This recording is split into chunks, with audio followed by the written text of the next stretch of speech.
অসুস্থতার চাদরে মোড়ানো কোনো একটি প্রতিষ্ঠান, যে প্রতিষ্ঠান মানুষের রোগ সারিয়ে তোলার জন্য নিয়োজিত, নিবেদিত এবং যে প্রতিষ্ঠান তৈরি করা হয়েছে মানুষের সেবার শুশ্রূষার জন্য, সেই প্রতিষ্ঠানটি আজকে অসুস্থ।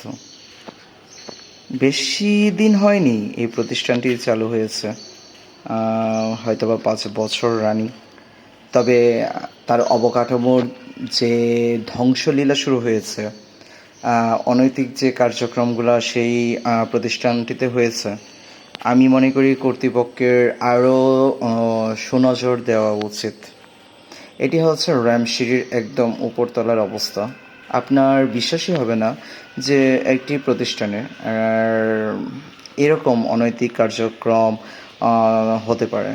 গাঁজা সেবন থেকে শুরু করে এমন কোনো কিছু নেই যে এখানের লোকজন এই প্লেসগুলোতে করেন না।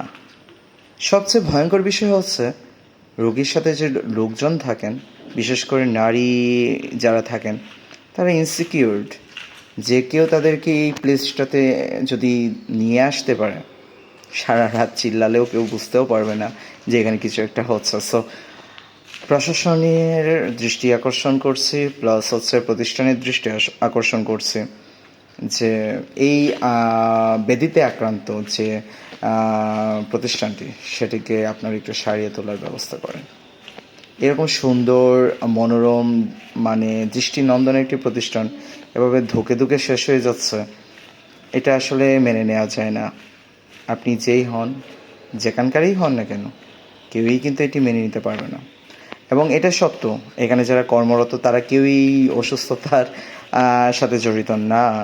এই যে পরিবেশের যে অসুস্থতা, তো জনগণকে আরও সচেতন হতে হবে। আপনি, আমি, আমাদের সবাইকে সচেতন হতে হবে। এই প্রতিষ্ঠানটি আমাদের, সো এটা পরিষ্কার পরিচ্ছন্ন এবং এটার সিকিউর রাখার দায়িত্ব আমাদের। ধন্যবাদ সবাইকে।